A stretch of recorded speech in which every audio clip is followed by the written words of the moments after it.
Que contiennent réellement des Pringles si ce ne sont pas entièrement des pommes de terre? Nous enlevons le couvercle et pénétrons dans l'usine pour explorer le processus fascinant qui transforme les simples chips de pommes de terre en ce phénomène empilable que nous appelons Pringles. Les chips de pommes de terre destinés aux Pringles commencent par de grands lots de pommes de terre fraîches et de qualité supérieure, qui vont traverser un processus captivant en plusieurs étapes. Quand elles arrivent à l'usine, les pommes de terre sont mises sur un tapis roulant et vont directement à la station de lavage. Il ne s'agit pas d'un simple rinçage. Les pommes de terre sont immergées dans un grand réservoir où un nettoyeur haute pression agite l'eau, éliminant la saleté ou les résidus collés à la surface. Après avoir été brillantes, les pommes de terre sont prêtes à être pelées. Pour cela, elles tombent dans un grand tambour recouvert d'une surface aussi rugueuse que du papier de verre très épais. Alors qu'elles tournent et dansent à l'intérieur du tambour, la texture abrasive frotte doucement la peau et l'enlève, éliminant toute couche qui pourrait affecter la consistance d'une Pringle. Après avoir été pelées, les pommes de terre avancent sur un autre tapis roulant vers la station de découpe. Mais d'abord, ils passent par un bain. Ce bain rapide dans l'eau chaude a un double but. Il adoucit les pommes de terre pour que la coupe soit plus régulière et aide à inactiver les enzymes susceptibles de modifier le goût et la couleur du produit final. La machine qui coupe les pommes de terre les fait tourner dans un grand cylindre qui tourne à 1000 tours par minute. En atteignant le sommet, les pommes de terre rencontrent une lame qui les tranche presque instantanément. Ensuite, ces tranches se transforment en lanières qui sont immédiatement découpées en petits cubes par un autre ensemble de lames tournantes. Ce processus, si rapide qu'il est à peine visible, est essentiel pour faciliter les étapes suivantes. Les cubes de pommes de terre avancent sur la bande transporteuse jusqu'à tomber sur un autre tapis vibrant qui les secoue légèrement pour éviter qu'ils ne s'accumulent et ne posent des problèmes. En même temps, plusieurs caméras vérifient s'il y a des défauts ou des taches. Ensuite, les cubes sont plongés dans de l'eau bouillante à environ 2 degrés Celsius pendant environ 2 minutes. Bien que ce soit peu de temps, ce processus aide à empêcher les pommes de terre de devenir de la purée en entrant dans le gigantesque cuiseur à vapeur. Cette machine géante cuit les cubes à la vapeur à 174 degrés. Lorsque les cubes sont parfaitement cuits, il est temps de les transformer en une purée lisse et sans grumeaux. Cela se fait dans un énorme tambour industriel, où un puissant bras métallique mélange et remue sans relâche les cubes jusqu'à les transformer en une purée de pommes de terre parfaite. C'est ici que commence la véritable magie des Pringles. Ensuite, la purée subit un processus de transformation important. Elle est étalée de manière homogène dans un grand tambour tournant pour être séchée avec une chaleur intense.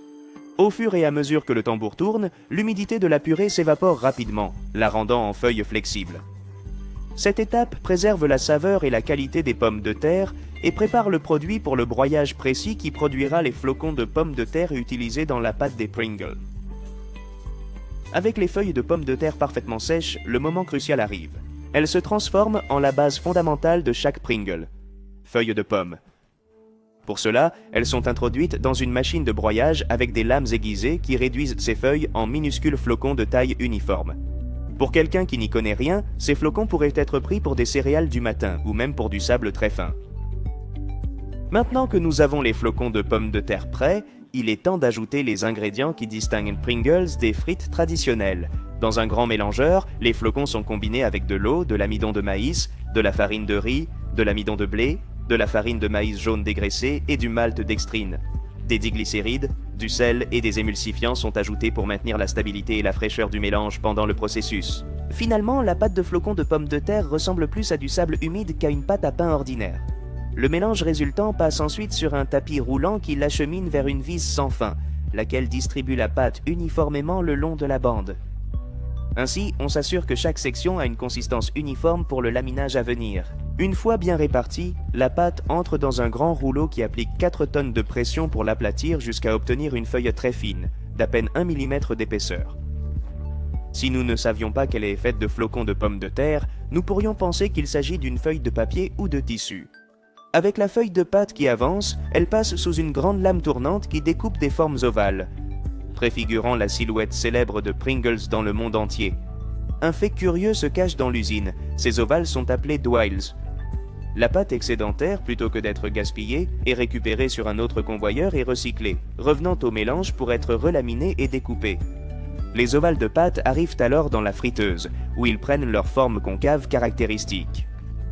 Dans l'huile chaude à 200 degrés Celsius pendant environ 11 secondes, un grand rouleau presse chaque pièce, leur donnant la forme d'une selle ou, selon les mathématiciens, un paraboloïde hyperbolique. Cette étape a 2 rôles. Elle fixe la forme et apporte cette teinte dorée croustillante si caractéristique. Après la friture, un flux d'air chaud retire l'excès d'huile et abaisse la température à environ 40 degrés Celsius. Ensuite, les pommes de terre passent sous une cascade d'assaisonnement qui recouvre le dessus de chaque pièce. Cela peut être la saveur classique de crème aigre et d'oignon, le goût de la pizza ou le cheddar intense, parmi tant d'autres. Let's practice pronunciation. What is this? It's a bean, the one Jer had in his pocket in the fairy tale.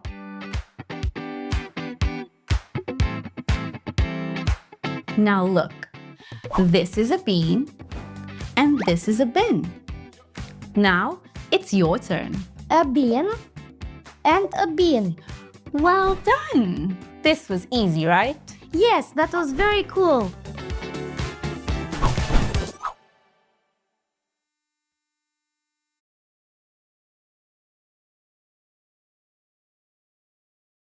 يا أخي أنا أفهم إنجليزي بس ماني قادر أتكلم كويس. كيف تحس أقدر أطور مستواي؟ هل جربت ال 7 day challenge؟ لا والله. إيش هذا؟ هو تحدي يخلي الإنجليزي لعبتك بدون ورقة وقلم. 7 أيام 7 تحديات و7 فايزين. مجاني هو ولا؟ التحدي مجانا بالكامل. كل اللي عليك تسويه إنك تضغط على الرابط تحت.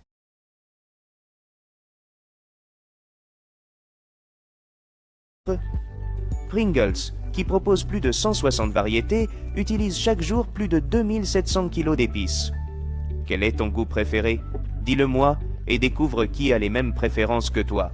Les pommes de terre prennent leur forme unique en avançant et s'organisent en piles parfaites, ce qui simplifie les étapes ultérieures de la production.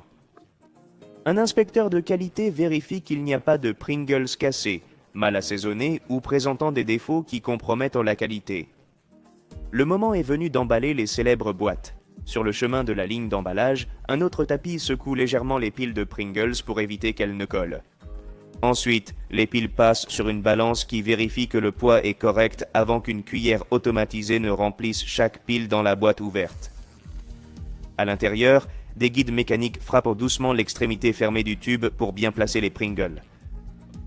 Remplies de Pringles parfaitement empilés, les boîtes avancent vers la station de scellage où des machines automatisées appliquent avec précision les seaux de fraîcheur sur le dessus. Cela assure que chaque chips conserve son croustillant depuis la fabrication jusqu'à l'ouverture de l'emballage pour la première fois. Des bras mécaniques abaissent les canettes vers une autre station où une machine tournante fixe les fonds métalliques à chaque contenant, les scellant de manière hermétique pour conserver leur fraîcheur. À l'autre bout, les canettes sont déjà dotées de leur couvercle en plastique. Il convient de noter qu'à l'échelle mondiale, Pringles propose ses snacks en 5 tailles de canettes différentes, adaptées à tous les appétits.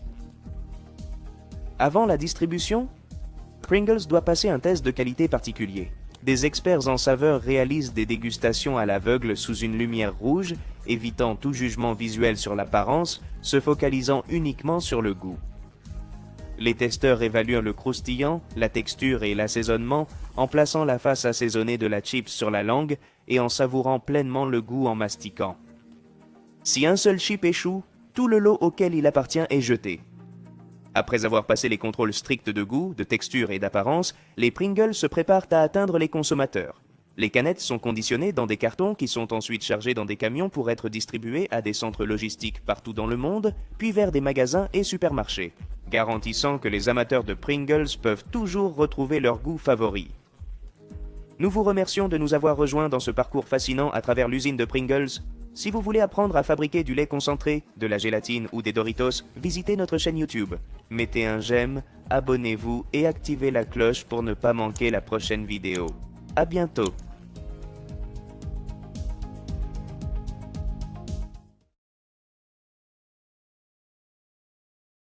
Crackers are also called saltine.